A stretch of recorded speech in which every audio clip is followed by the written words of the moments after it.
My name is Irene Green. I'm 31 years old, and I've always believed that if you take care of the details, the big things take care of themselves. That belief shaped everything about my life. I worked as an operations manager for a mid-sized logistics company in Arizona. Not glamorous, not flashy, but stable. The kind of job where precision matters, where systems break if you cut corners, where planning ahead isn't boring, it's survival. I owned my place outright, paid off my car early, kept maintenance logs, color-coded spreadsheets, emergency funds. Some people call that obsessive. I call it respect for the future. And for a long time, I thought the man I was going to marry respected that too. His name was Evan Morales, my fiancé, the man who looked at my ordered life and said, "You make everything feel safe." We'd been together 3 years, engaged for 6 months, wedding planned for October. I met Evan in 2021 at a friend's cookout.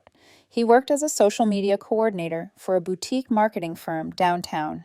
Creative, charismatic, always dressed like he'd just stepped out of a lifestyle shoot. He had that effortless confidence that made people lean in when he spoke. He loved that I had my life together. At least, he said he did. He admired that I could cook real meals, that my furniture wasn't temporary, that my bills were paid before the due date. He used to joke that dating me felt like upgrading to a premium plan. At the time, I laughed. Now I hear it differently. We moved in together after about a year. Split the bills proportionally since I made more. It made sense. That's how partnerships work. Fairness without ego. For the first 2 years, everything felt balanced. He didn't complain when I spent weekends doing maintenance or organizing projects. He'd sit nearby, scrolling on his phone, occasionally filming short clips of me working. Always posting them with captions like "future husband goals" or "stability is hot." His followers loved it. They loved the image of us, especially the part where I was solid enough for him to lean on. His parents loved me too. His dad appreciated that I planned ahead. His mom joked that she'd finally be able to relax knowing Evan was marrying someone responsible. That word came up a lot. Responsible. By late 2023, I was ready to propose. I planned it carefully. Sunset. A quiet overlook, no audience, just us. He cried, said yes, posted immediately. 30 hashtags within minutes. From that moment on, his Instagram became Wedding Central. Venues, mood boards, color palettes, countdown posts, engagement photo shoots. We opened a joint wedding account in December. I contributed around $18,000 over 6 months. Evan added about $4,000. I didn't mind. I earned more. I wanted to do this right. Proportional contributions made sense. Another detail, neatly accounted for. We budgeted everything in a shared spreadsheet. Venue, catering, photographer, flowers. Every category assigned a number. Every expense tracked. By April, the account should have had around $22,000. Instead, it had $11,000. I remember staring at the number longer than I needed to. Not panicked, not angry. Just alert. Details matter. And details were starting to disappear. I told myself not to jump to conclusions. Wedding planning was stressful. Expenses added up. Maybe something had been paid early. Maybe I missed a transfer. After all, this was the man I was building a future with. The man who said my stability made him feel safe. I didn't know yet that while I was building something solid for both of us, Evan had already started treating our future like a resource, something to be used quietly, efficiently, and without asking. That realization would come later. For now, all I felt was a faint, unfamiliar unease. The kind you get when a system you trust starts producing numbers that don't make sense. And once you notice that, you can't unsee it. I didn't say anything at first. That's the thing about people like me. We don't panic. We observe, we recheck, we assume error before intent. I logged out of the banking app, logged back in, refreshed, pulled up the spreadsheet we'd built together in December, the one Evan had smiled through while saying, "Wow, you really think of everything." The numbers didn't line up. They still didn't. By mid-April, nearly $11,000 had disappeared in less than 2 months. We hadn't paid the venue balance yet. Catering wasn't due. Photography deposit was already logged, and nowhere near that amount. There were gaps, unlabeled withdrawals, rounded amounts, charges that didn't correspond to anything on our spreadsheet. I waited until after dinner one night when the TV was on low and Evan was scrolling through his phone, half watching, half laughing at something on Instagram. "Hey," I said casually, sliding my phone toward him. "I was checking the wedding account. It's lower than expected. Did we pay for something I missed?" He glanced at the screen for less than a second. "Oh, yeah," he said. "I've been handling a lot of wedding stuff." "Like?" "You know," he shrugged. "Suit fittings, shoes, grooming trial, gifts, all the little things people forget." I nodded. "Okay, but it's 11,000 in under 2 months." His smile tightened, just slightly. "Weddings are expensive, Irene. You don't realize how many details there are." "I do," I said gently. "That's why we made a budget. Can you send me the receipts so I can update the tracker?" He waved a hand. "I've got them organized. I'll send everything this weekend." It sounded reasonable. Too reasonable. The weekend came and went. No receipts. Monday passed. Nothing. Wednesday night I asked again. This time less casual. "Evan, can you please send me the breakdown? I really need to reconcile the account." He put his fork down. "Why are you interrogating me?" I blinked. "I'm not. I just want to see where the money went." "You don't trust me with money now?" he snapped. The shift was immediate, defensive, sharp, rehearsed. "I trust you," I said carefully, "but this is our wedding fund. It's not unreasonable to ask for transparency." "You're being controlling." That word landed heavier than I expected. "I'm being responsible," I replied. "Same thing," he said, pushing back from the table. "God, you always have to analyze everything." He walked away, leaving his plate half finished. That was red flag number 1. I told myself he was stressed, overwhelmed, embarrassed maybe. Wedding pressure does strange things to people. I decided to wait. Give him space. Give him trust. That decision would cost me more than money. Around that same time, Evan started mentioning a coworker more often. Her name was Lena. At first it was harmless. Lena showed me this great cafe. Lena says I should try a new style. Lena invited me to a spa opening, networking thing. Every weekend suddenly involved Lena. Friday drinks, Saturday shopping, Sunday brunch. I hadn't met her. When I asked, Evan waved it off. "She's just a friend. You don't need to meet everyone I know." But I had met everyone else. Then the spending escalated. I started seeing charges on our shared credit card. $480 at a boutique I'd never heard of. $700 at a spa downtown. $200 at a salon in 1 month. When I asked about it, Evan sighed dramatically. "I work hard. I deserve to look good. My job is visual." "That money is coming from our wedding account," I said. "And?" he replied. "It's still wedding related. I'm the groom."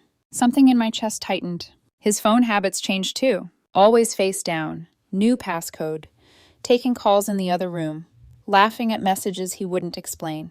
Whenever I asked what he and Lena did all weekend, he'd shrug. "Just stuff you wouldn't be into." I stopped asking, but I started watching. I told myself this was a phase, a fluke. Stress mixed with ego and opportunity. I told myself the man who said my stability made him feel safe wouldn't risk losing it. What I didn't realize yet was that Evan had already started testing how far he could go, how much he could take, before I noticed. And the truth was, I had noticed. I just wasn't ready to name it. Not yet. That would come on his birthday. Evan's birthday was May 15th. He was turning 28. I planned it carefully, because that's what I do when I love someone. I made reservations at an Italian restaurant he'd been talking about for months. The kind of place with handwritten menus and a wait list you had to book weeks in advance. I bought him a watch he'd casually pointed out once while scrolling online. Nothing flashy, just thoughtful. I had flowers delivered to his office that morning. A small note tucked inside. "Proud of you. Happy birthday." He seemed distracted all day, texting constantly, smiling at his phone in that private, almost secretive way people do when the message isn't meant for everyone. When I asked what was going on, he kissed my cheek and said, "Just excited for tonight." We were supposed to meet at the restaurant at 7 p.m. I arrived at 6:50, checked in, and was shown to a table near the window. I ordered water and waited. 7 came. 7:10. 7:20. I texted him, "Where are you?" No response. At 7:30, I called. Straight to voicemail. I called again. Voicemail. By 8 o'clock, concern replaced irritation. This wasn't like him. I called his sister. Nothing. Called his mom. She hadn't heard from him either. Then I called Lena. She answered on the third ring, music and voices in the background. "Hello? Hi, this is Irene, Evan's fiancé. Is he with you? We had dinner plans and he's not answering." "Oh," she said lightly.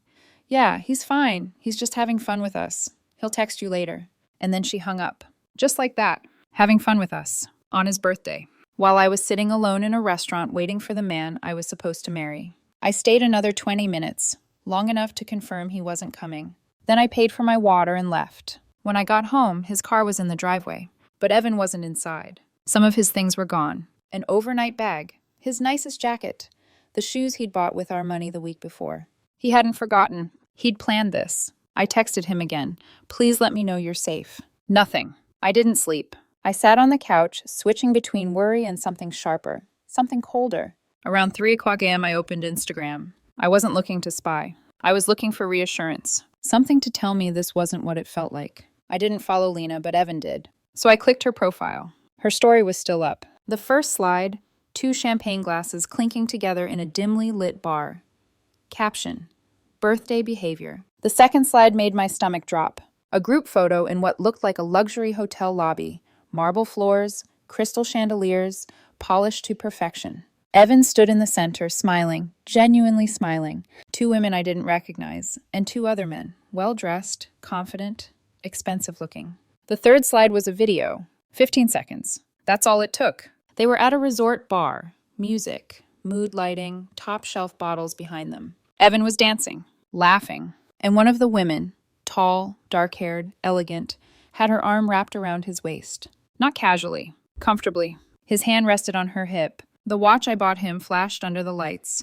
The location tag read, the Grand View Resort and Spa, 2 hours away. 5-star. Rooms starting at prices we'd talked about not paying for our honeymoon. Evan was tagged in the story. Publicly. Every friend, every coworker, every family member who knew we were getting married. I took screenshots. Every slide, every angle. I saved the video. Stories disappear. Evidence doesn't, if you're careful. I sat there replaying it over and over, watching him laugh, watching him lean into someone else, watching him look freer than he had in months. I didn't sleep at all. At 8:30 a.m., I heard a car pull into the driveway. The door opened. Evan walked in like nothing had happened. Hair perfect, clothes unwrinkled, not tired, not guilty. Hey, he said casually. I stared at him. Where were you? Out. Out where? With friends. You disappeared on your birthday, I said. You missed our dinner. You didn't answer your phone. I was worried. He sighed, dropping his bag. Irene, I'm an adult. I don't need to report my whereabouts to you every second. I stood up. You're right. He blinked. What? You're an adult, I said calmly. You don't owe me an explanation. Relief flickered across his face. But, I continued, pulling out my phone, before you shower, I found something interesting last night. His expression shifted. What are you talking about? I opened Instagram, showed him the first screenshot, the champagne, then the lobby photo, then the video. He watched himself on my screen, watched the woman's arm around his waist, watched his name tagged at the bottom. His face went white. When did you, he started. 3 a.m, I said, when I couldn't sleep because my fiancé vanished. Silence. So, I said quietly, where were you really? The lies were about to collapse, and we were just getting started. Evan stared at the phone like it had betrayed him. That's not, he started, then stopped, swallowed, tried again. That's not what it looks like. I sat down across from him. Then explain it, I said calmly, because from where I'm standing, you ditched me on your birthday, disappeared overnight, and spent the night at a 5-star resort with strangers while wearing the watch I bought you. He rubbed his face. We just went out for drinks. At a resort 2 hours away, I said, with rooms that require an overnight stay.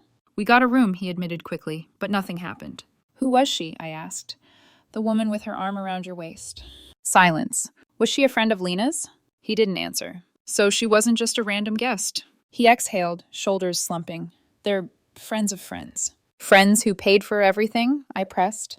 Because there's no way you and Lena covered that on your salaries. His jaw tightened. What does that matter? It matters, I said evenly, because it explains where our wedding money went. That landed. His eyes flicked up to mine, then away. You spent money from our joint account, I continued, to impress people you were meeting behind my back. You don't understand, he said quickly. This isn't cheating. Then what is it? He hesitated, long enough to tell me the truth before he spoke it. Lena introduced me to this arrangement, he finally said, a few months ago. I stayed silent. Some people, successful people, they don't want relationships, he rushed on. They're busy. They just want company, someone attractive to go places with, events, trips, dinners. I tilted my head. So, paid companionship. No, he said sharply. It's not like that.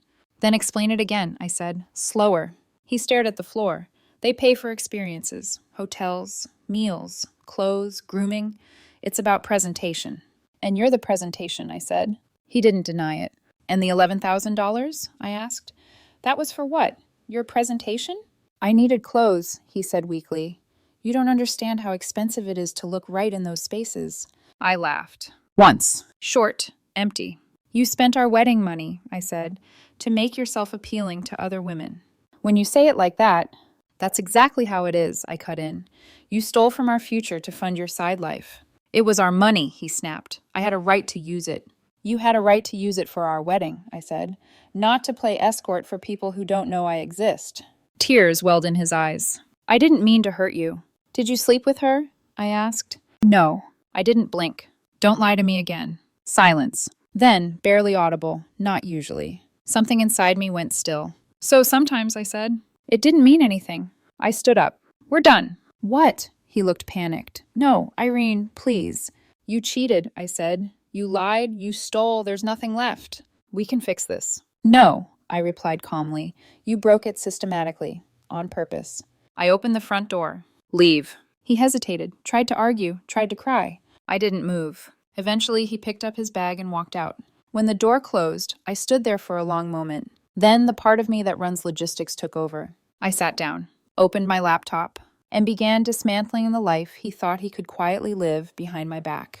I didn't cry. Not right away. I sat at the kitchen table, laptop open, hands steady, breathing slow. Shock had a way of sharpening me. When emotions threatened to spill over, I gave myself a task. Something measurable, something I could finish. First, the joint wedding account. 6 months of statements, downloaded, exported, sorted by date and merchant. I built a new spreadsheet, my spreadsheet, and started labeling every transaction. Once I knew what to look for, the pattern was impossible to miss. Boutique clothing stores I'd never heard of, high-end makeup counters, salon appointments twice a week, spas, facials, manicures, restaurants with prices that assumed someone else was paying, hotels scattered across the state, always weekends, always upscale. Evan's $4,000 contribution was gone.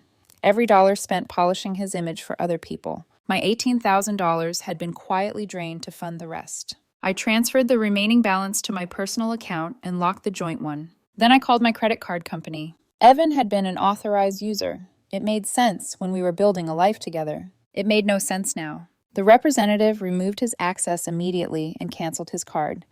When she offered to review recent charges, I said yes.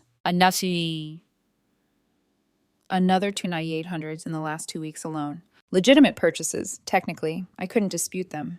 But I could stop the bleeding. Next call, a locksmith. 2 hours later, the locks were rekeyed. Then I boxed up his things. Clothes folded neatly, shoes paired, toiletries sealed, everything labeled, efficient, impersonal. I stacked the boxes by the door. After that, I blocked him everywhere. Phone, Instagram, Facebook, email. Silence felt better than I expected. 3 days later, his sister called. Irene, he's devastated. He made a mistake. No, I said calmly. He made a system. His mother tried next. I didn't engage. A week later, Evan showed up. I didn't let him in. We talked through the door. I'm sorry, he said. I'll do anything to fix this. You already did everything to break it, I replied. I don't have anywhere to go. That's not my problem.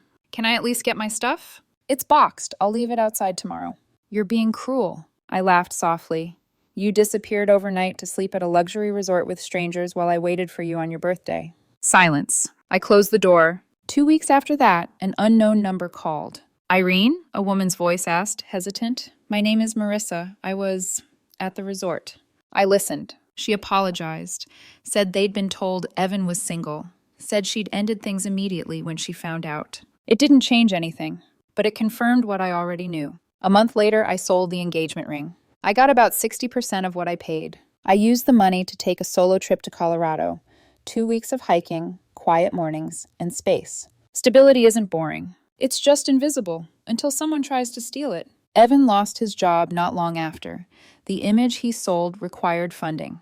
Without my money, without the arrangement, it collapsed. Last I heard, he'd moved back in with his mother. As for me, I kept my life. Every detail, every boundary, every future he thought he could borrow from without asking. And this time I built it for one,